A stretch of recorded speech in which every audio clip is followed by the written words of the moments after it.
ako po si Chandler Kent B. Maninang. Ngayon po ay gagawa po tayo ng Graham balls.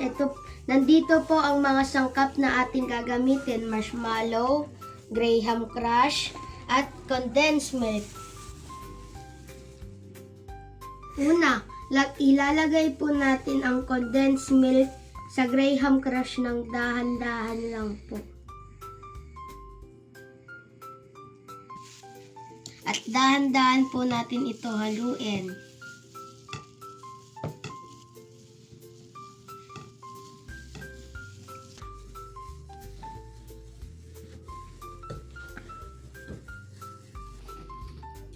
Ngayon po ay kumuha po tayo ng Graham Crush Mix kondensada. At i-flat po ito.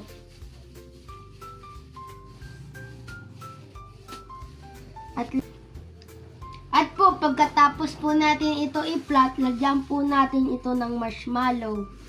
Siguraduhin nyo pong malagyan ang buong marshmallow ng Graham.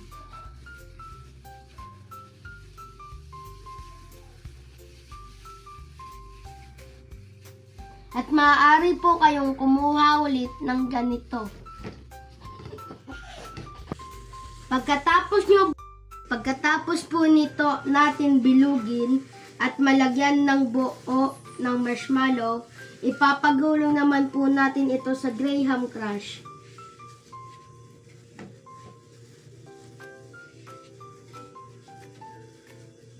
Siguraduhin po na buo ng Graham ball na malagyan ng Graham Crush. Ito na po. At ulit-ulitin lang po ang pagproseso ng paggawa ng Graham balls mula sa umpisa. And now, I'm done.